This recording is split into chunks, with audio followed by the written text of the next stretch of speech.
Well, if you want to dig into that issue more, just a reminder, we will be having some workshops starting shortly where you all can collaborate and talk more about a just energy transition.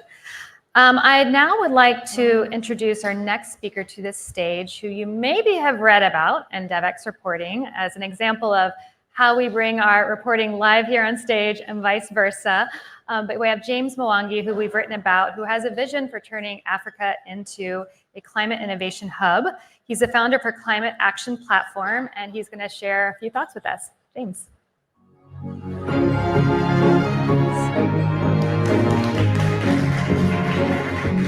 Hi, everyone. Good afternoon. It's the lull after lunch, it feels like still. And it's also the lull after a week of COP. And with the stock take and the heat and all of the press releases, I just saw a picture just now that was talking about like where the expectations for the outcome of this COP are. And it was like the various layers of the crust all the way and like right down there, like expectations are somehow, people are, I don't know. And so I wanted to come in with a little bit of an exciting energy, because the last year, the last 2 or 3 years actually, of looking at the climate challenge and how it intersects with other development challenges in Africa has actually left me quite excited. That might either argue for my insanity or that we may be looking at things a little bit differently. Because in addition to the stock take on how far behind we are with our climate goals, we're really far behind on the SDGs, right? Particularly the pandemic didn't help, the current economic state of the world, conflict, and so on. So what I'm going to put to you is that there's a massive opportunity that is shaping up that allows us to not just think of the parts of the world that have been excluded from shared prosperity to date as victims, but as critical parts of the solution. And we often say that, but we don't really mean it. We don't really mean that the villagers in Western Kenya are going to be a big part of the global carbon equation. We mean that they'll be a part of fixing their own small part of the problem. And that is wrong. So why is that? Well, when you think about Africa, biggest victim of climate change, no resources to react to it, did the least to cause it, low emissions. Also, poor countries, because most of Africa adds very little value to anything it exports. It's at the bottom of every value chain it plays in. How do you begin, what that, and so we need to send assistance, we need to send support in getting to adaptation and resilience. We need to actually compensate for loss and damage. That is correct, that is true. Please keep advocating for that. But it's an incomplete story. It is leaving out the fact that we need to do 3 critical things if we're to avoid human catastrophe between now and the end of this century. We need to protect and restore our existing carbon sinks and actually expand them, our natural carbon sinks. The biggest net positive carbon sink in the world is the Congo Basin, and there are many others in Africa that are providing essentially a free service to all of us today. The second thing we need to do is we need to decarbonize rapidly in every sector of human production and consumption. That means new industrial processes, and it also means doing things not just differently, but in different places than we've done them in the past. And finally, we're going to need to remove at least hundreds of gigatons of greenhouse gases from the atmosphere and put them back into the ground somehow between now and the end of the century. Amazingly, Africa, and for Africa, read in many cases much of the global south, because it's the tropical band around the world, is really well positioned to play a critical role in all 3 of these aspects of the journey. On the first one, in terms of managing our carbon sinks, if we can actually get to a place, and I know that the words carbon markets are one of the likely ways to get you burnt at a pyre or start a riot in certain circles. But we need some mechanism for transmitting value from those who are emitting and causing the problem to those who are being good stewards of our nature, our biodiversity, our natural bounty. They need to be compensated. And refusing to monetize or value that is basically saying, We value dead trees that are chopped down more than we value live forests that are being cared for by indigenous people. So we need some mechanism for that, and we need a mechanism that's not just about leave it as it is, but here's an incentive for getting really good at expanding it. We want a generation of agronomists and soil care experts really going into that. That's one. The second thing, we're doing stuff in the wrong place. Energy, renewable energy is hard to move around. Fossil fuel energy is easy to move around. Africa has 40% of the world's critical mineral raw materials, 60% of the world's solar energy, and yet 4% of global industrialization. By the way, it dominates global future labor force. It's obvious we are industrializing in the wrong places. The future of green steel, green aluminum, green hydrogen, the entire new chemistry of how we're going to run our industries needs to shift to energy-rich, raw material-rich locations. That's their comparative advantage.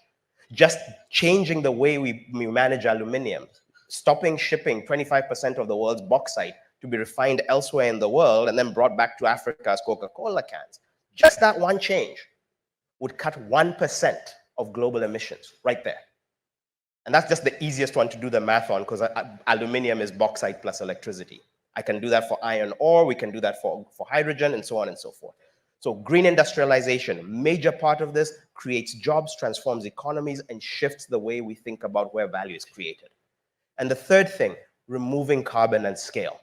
Part of that is part of the first point. How are we expanding our natural carbon sinks?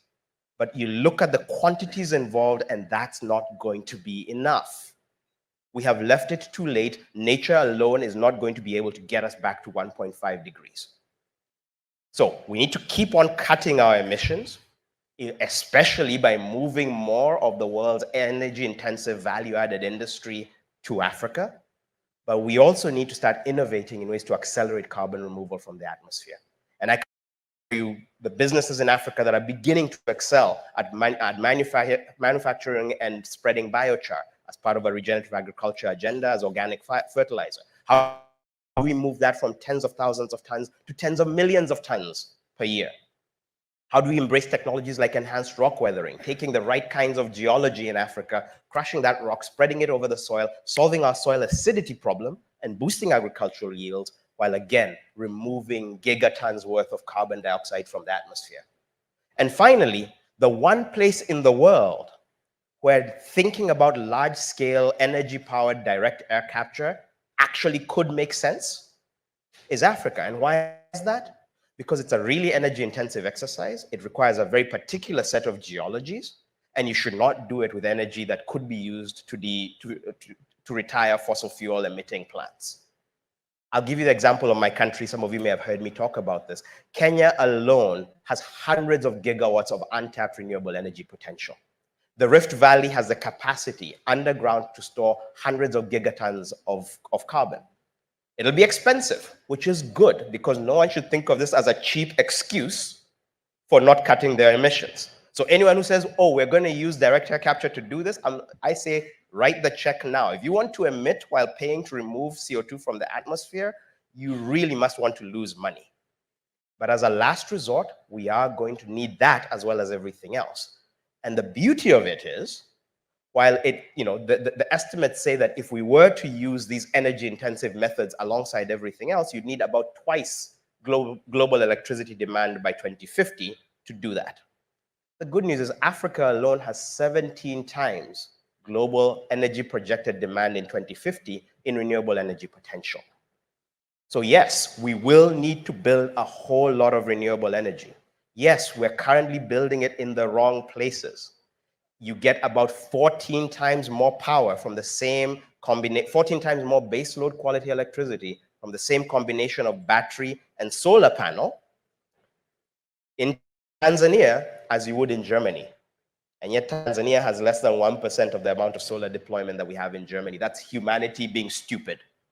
Not just because the Tanzanians could use light in their rooms, but we're getting a lot less energy for the industry and the transformation we need by virtue of going with where we used to do stuff, which feels like the right place to do it, rather than where we should be doing stuff. So plan for the future, not for the past. Embrace new technologies. Be rigorous about how we're thinking about the stack to net zero and drawdown.